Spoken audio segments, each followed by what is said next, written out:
Good morning, everybody, and thank you for being part of this event. Team, thank you for the brief introduction. Once again, thankful for being part of this new edition of the SME Business Expo. We have had the opportunity to participate in previous events, and now we're so thankful that after COVID, we get to be part of the event once again. My name is Yersing Noriega. I'm the regional manager for Benchmark Email. Benchmark Email is an email marketing platform. We offer a cloud-based platform that allows you to create, to design, and to track email marketing campaigns. We help businesses thrive with online sales and marketing solutions. Apart from our email marketing platform, we also have a CRM, and then we have an application for cell phones, also for mobile devices. But today I'm going to talk about Benchmark Email, and I'm going to be talking about 5 best practices, email marketing best practices that you should follow if you're starting to create email marketing campaigns in your SME. So the title of my talk today is 5 email marketing best practices for SMEs. I understand I have about 20 minutes for me to summarize the 5 different best practices that you should follow. So I'm going to go ahead and get right to it. And to start with, I'm going to start with the question, what is email marketing? And email marketing, the basic concept of email marketing is that email marketing, it's an online digital channel of communication that allows you to connect or engage with your clients using emails. In other words, is sending communication through email. Okay. Now you might ask yourself, why can't I do that with Gmail or with Outlook? You actually can send emails using those clients. The issue is that you're not gonna be able to find a good editor within those platforms, and also the different tools that you need to create and design the different campaigns. So once again, email marketing, it's a channel of communication that allows you to communicate, connect, engage with your clients using emails. What's not email marketing? Email marketing is not sending spam. Email marketing is not for you to try and close sales out of luck and using the law of probability. For example, you can say, if I send 1 million emails, surely I'll close a couple of sales out of those 1 million emails. The thing is that, yes, you might be able to close a couple of sales, but at the end of the day, what you're doing is spam, because you're using the law of probability to have luck and close sales. So I'm going to get right to the first recommendation that we have, to the first email marketing best practice that we recommend you follow if you are going to start your journey using email marketing in your company. And that's using permission-based marketing. Permission-based marketing is a situation where contacts themselves, they submit their contact information, in this case, what we need for email marketing, which is their email address, to an organization, and have the expectation that they'll receive marketing communication as a result. In other words, permission-based marketing is whenever they give you their email address, and with that email address, they give you permission for you to send them information via email. Whenever you're using permission-based marketing, you're using lists that you yourself built, not using lists that you bought or that you harvested or that you rented. This is one of the big no's of email marketing. The big no's are: do not buy your lists, do not harvest your lists. Harvesting lists means you go online and you go to different websites and you collect email addresses. So this is one of the big no's when doing email marketing, That's why we recommend as your first step whenever doing email marketing is that you use permission-based marketing. Now you say, okay, but I don't have clients yet. I only have 5, I only have 10 clients. So in that case, we recommend you using one of the most common and basic and also most successful ways of gathering your lists, which is number 1, using sign-up forms on your website or using sign-up forms on events, using also social media channels to collect information, or events like, for example, we're attending today, which is a networking event, or at least you have the opportunity to network with other people. You can meet new people. You can say, here's my card, send me information, send me more information, I'm interested. That's what networking does. It allows you to create or build your lists. Also, if you have a website, make sure you use lead magnets to create your lists. With permission-based marketing, you got to understand that quality over quantity will always be the best option. Meaning that if you buy a list or if you rent a list, let's say of 10,000, once again, out of those 10,000, maybe you'll close a sale. Maybe you'll close, I don't know, 5 sales or 10 sales. But if you have a list that you have taken care of, that you build yourself, a list of customers, let's say of around 100 contacts, I assure you that out of those 100 contacts, you might be able to sell to them, you might be able to sell to 20 people or to 30 or to 40, because once again, quality will be better than quantity. Whenever you're using permission-based marketing, whenever you have permission to send information, marketing information to your clients, your deliverability is going to improve. Why? Because your clients are going to be opening your emails. And whenever they open your emails, your sending reputation is improved. And whenever you use permission-based marketing, also, not just your sending reputation, it's improved, but you also avoid damaging your reputation. This is the thing.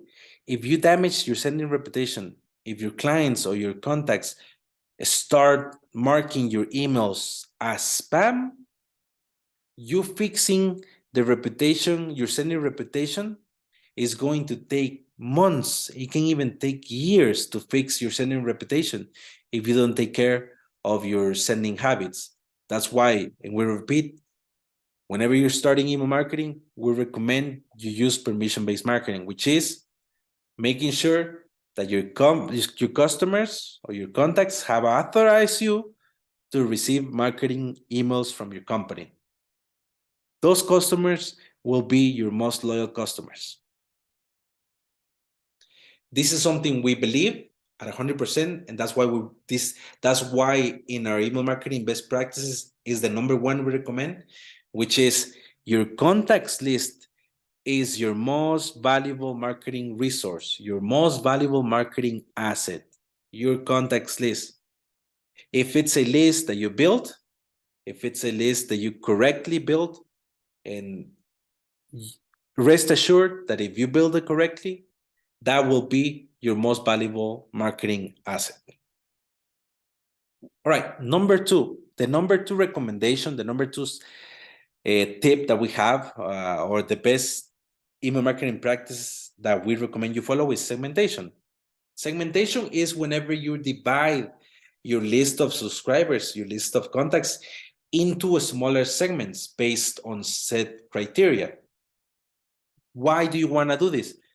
Because instead of sending one email to your whole list, what we want you to do is we want you to divide your list, and we want you to send personalized content to each one of those different segments. That's why we know that segmenting your list is one of the important steps you got to follow if you want to have a successful email marketing campaign.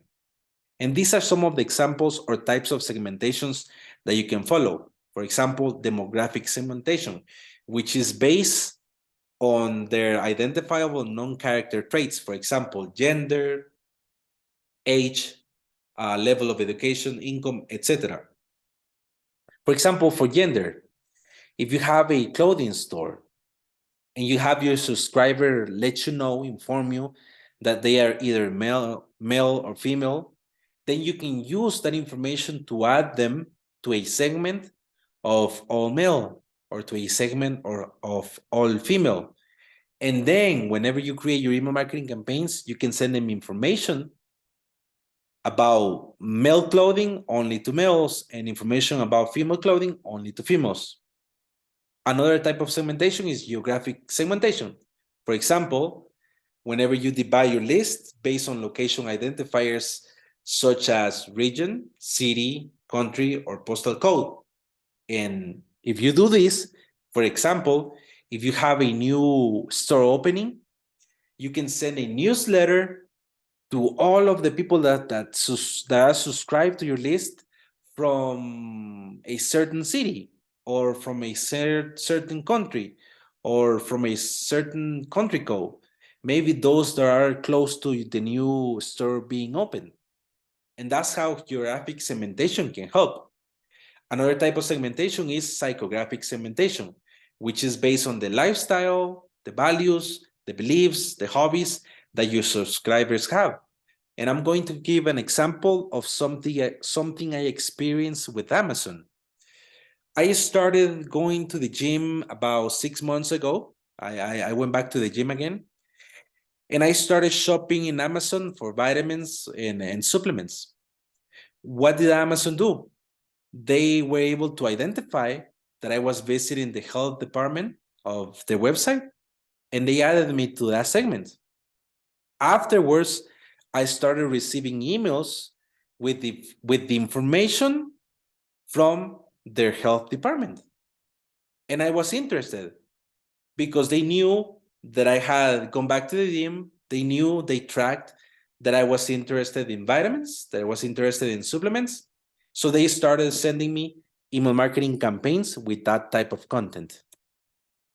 Another type of segmentation is behavioral, meaning that this group of customers are created based on how they interact with your brand, how they interact with your product, the product you sell, in different touch points. For example, how you interact with the website, or how you interact, or how your clients interact with your emails, with the emails that you send. Because if you track how they behave with the different touch points that you have with your customers, then you can track browsing habits, you can track purchasing habits, spending habits, and then you can send them information, or you can send specific information to this type of segment. And here are a couple of segment ideas that you can take a picture and you can apply later on to your email marketing campaigns. You can send campaigns to high spenders, to coupon lovers, to people that only buy one time, to registered browsers, to curious browsers, maybe those customers that are after trendy items, maybe customers that abandon their carts, or loyal customers. These are different ideas that you can segment your lists. Remember, your goal is to not fight people's habits. No, you don't have to try and change them. Why? Because they are already your customer. Remember, these are people that gave you permission for you to contact them. These are people that you have been able to track how they interact with your website or with your brand or with your emails. They are your customers already. So your goal should be to keep them close without making them feel uncomfortable. And the way you do that is whenever you're sending specific information to each one of the different groups. Number 3, personalization. Now, segmentation and personalization go hand in hand. With segmentation, you divide your list in different groups. With personalization, you identify a specific customer within a segment, within a group.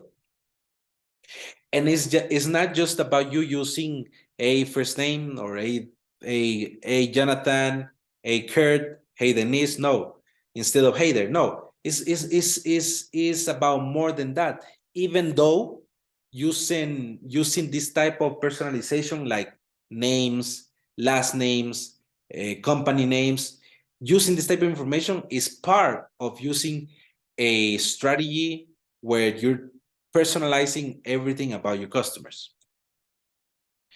Personalization is when marketers use the subscriber data within their email content to tailor it for the individual. Now, in order for you to personalize or tailor the email content to your subscriber, you need to ask the right questions. Whenever you have somebody on board, whenever you have somebody subscribed to your list, you want to make sure you're asking the right questions. Why? Because if you ask the right questions, then you'll have the right information for you to add in the email content. And I'm going to give you an example right now. Here we have an example of an email that Scratch sent one of their subscribers. Whenever they had these subscribers added to the list, they added a couple of questions. They asked them what type of dog they had. They asked them what the name of the dog was. They asked them different questions that afterwards help them send the subscriber a personalized email. Let's look at the details they personalized in this email. Number one, they identified that the client had a puppy, and they mentioned that in the email. Number two, they knew that the dog was called Delilah, and they added the name Delilah in the email. They also asked what type of dog it was, and they added information pertaining to the size of the dog. For example, they mentioned that Delilah needed 500 calories per day. Okay? They told them the weight of Delilah, how much she needed to eat, what type of food she needed to have, and they personalized everything, even to the point that a box of 8 kilograms was going to last Delilah 58 days. Now, tell me, this isn't personalized content. This is fully personalized. So what is the client going to do whenever he receives this type of information? He's going to be very interested. And what this company does is that after attending the needs of this client with personalized information, they go ahead and try to close the sales by adding reviews, by adding more information about the benefits of buying their product, and giving them a quick option for them to buy, which is by clicking a button within the campaign. And that's how personalization works. A research done by Epsilon showed that 80% of consumers say that they're more willing to make a purchase when they are provided with a personalized experience. For example, in the case of the client we just reviewed, I know that the client was 80% convinced that he was going to buy that food because of the personalized experience. These are some elements, basic elements you can personalize in your email marketing campaigns. You can personalize the front name, the subject line, the content, as you saw, they did with this example that we shared, the copy, and the imagery. Your personalized emails are showing that you understand their wants and their needs, the way it happened with the example we just viewed. This client understood that the company was going to be taking care of his dog's needs and what the dog needed, because they gave personalized information in the email. Number 4, whenever you're creating campaigns, we recommend you follow this practice, which is whenever you're sending an email, think mobile, meaning that this is what's going to happen. More than 50% of the emails that you send will be open on a mobile device. So if this is happening, you want to make sure that your emails, whenever you're sending your emails, you want to make sure that your emails are easy to read, are easy to see, and are easy to understand, because users are more likely to immediately delete or ignore emails that whenever they open it, this is not happening. They are not able to read it. They are not able to see it. They are not able to understand it. So once again, whenever you're creating your email marketing campaigns, you have to think mobile. You have to know that they'll open your email on a mobile device. They'll open your email on a tablet, not just on a computer. So you have to think mobile whenever you're creating your campaigns. Now, I have an example here, okay?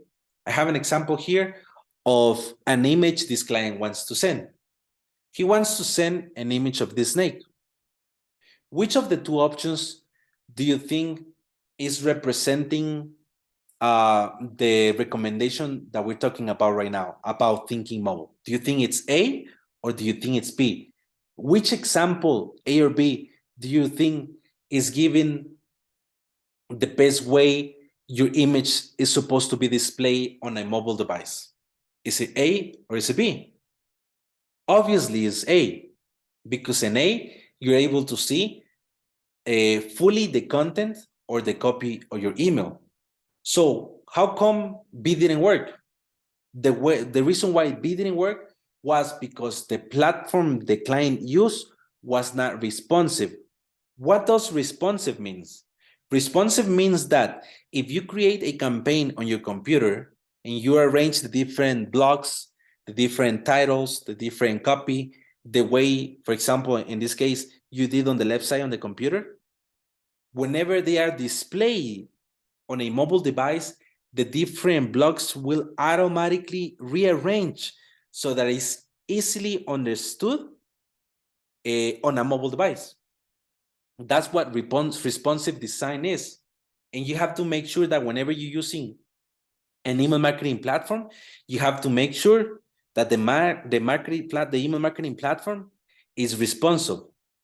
Benchmark email is responsive. Whenever you create a campaign in benchmark email, and whenever you send a campaign using benchmark email, whenever your clients open your emails, this is what's going to happen if they open it on a mobile device.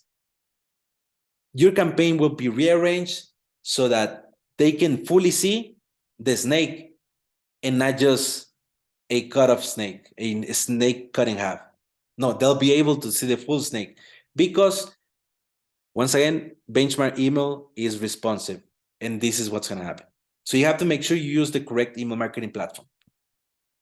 Now, the final recommendation that I have for you today is using email automation. Whenever you're doing email marketing, one of the things that can happen is that you can spend too much time creating emails every day. Okay, today I'm going to send this type of email. Today I'm going to send a newsletter. Tomorrow I'm going to send an offer. And then the day after I'm going to say a follow-up email. And whenever you spend too much time creating emails every day and sending them every day, well, at the end of the day, you waste time. So that's why we recommend email automation for several reasons. What is email automation?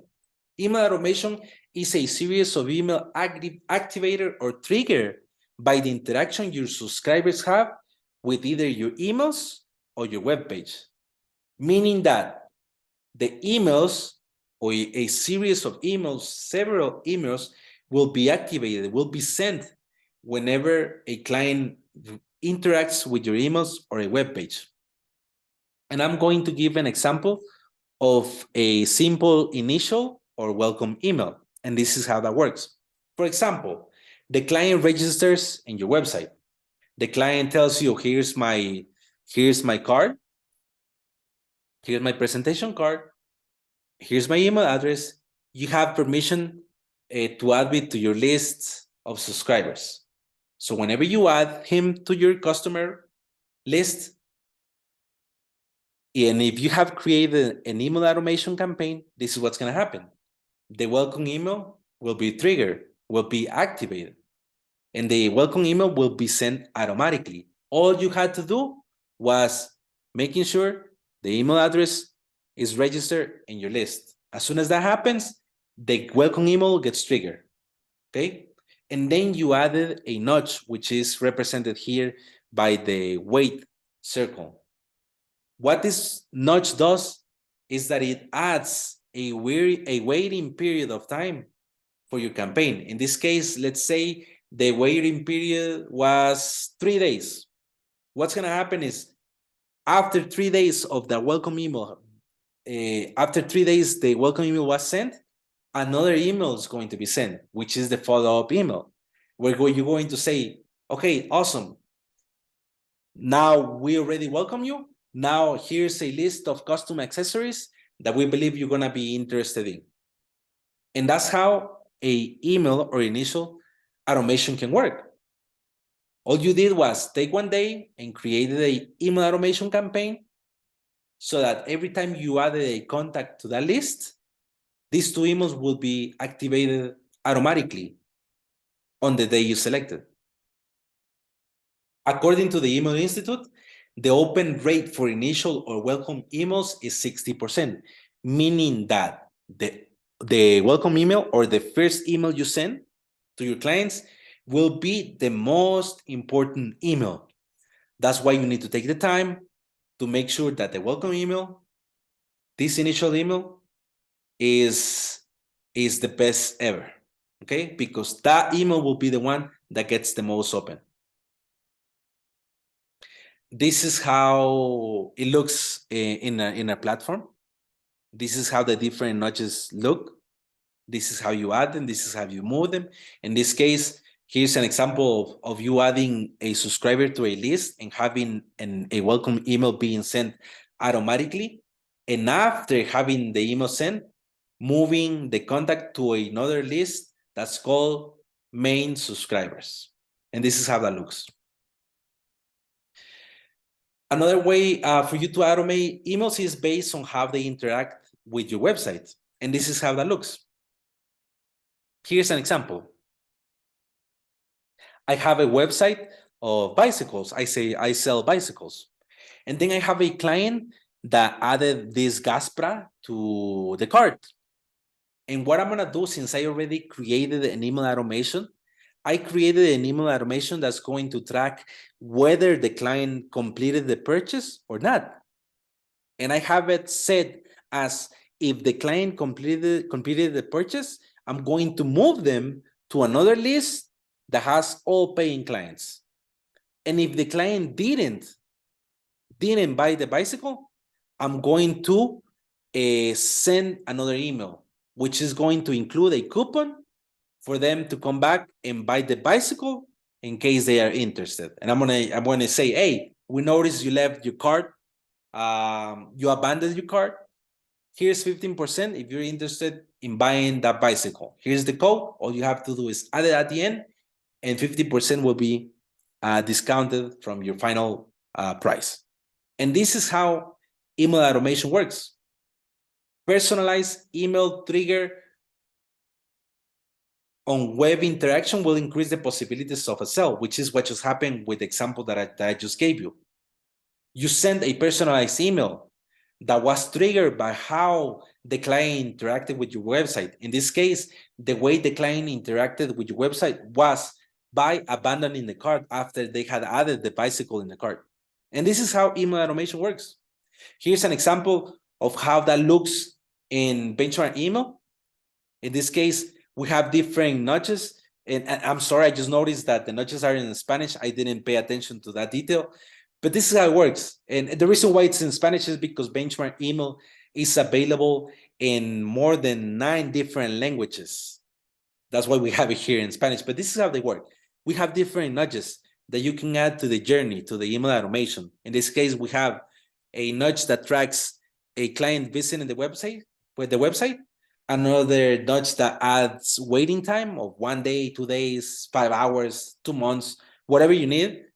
Another that tracks several conditions, whether they open the email or not, whether they interacted a certain way in the website or not, so that at the end of the day, you can move your contacts that visit your webpage either to a list of people that bought products, which is paying clients, or a list of clients that abandoned the carts. And with this information is how you create different segments. With email automation, which is what I just explained to you, you can move contacts from list to list automatically. And this happens based on how they interact with your email. For example, in what I'm showing you right now, we have a special offer email. And if the client clicks or opens the email or not, is going to trigger whether you send another email or better said, whether you say a type of email which reminds them that they have 24 hours left, or you send them another email sending more information so that they can actually be interested and start clicking within your email. Opens and clicks will give you a good idea on the performance of your campaigns. And if you have the data of how many opens you have and how many clicks you have, then you're going to be able to automate different emails based on these data, the opens and clicks. Okay. Email automation allows you to get the most from your email list and shorten the sales process. How does that happen? It happens this way. That instead of you sending manually each one of the different emails that are needed in each one of the different steps of the sales funnel, with an email automation, you can automatically do all of this without you touching the platform. If you create the email automation, the platform is going to track every single interaction the client has with all of the different touch points that they have with your brand, and it's going to happen automatically. And this is how it looks within Benchmark Email. Let's say you add your clients to the list, which is step number 1. And then you have a second step, which is sending an email.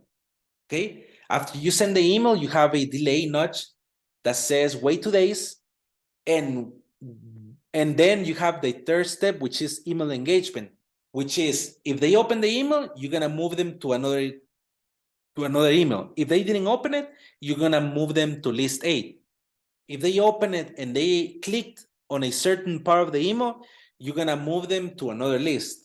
If they met the conditions, then you're going to move them to another list.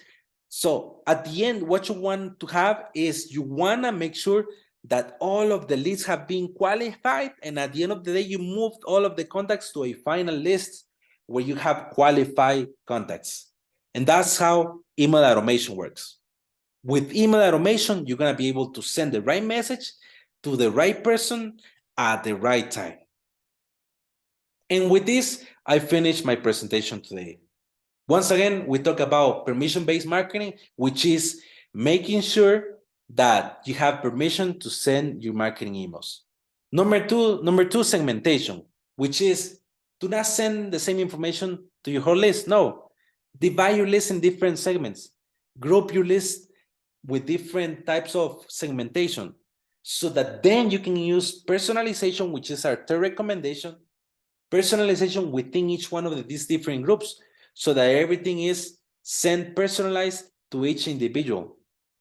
Number 4, making sure you think mobile whenever you're deciding your emails, because your emails are being opened in mobile devices.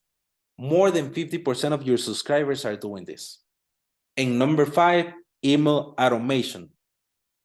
Making sure that you take the time, you take a day out of the week to create your campaign for the whole month.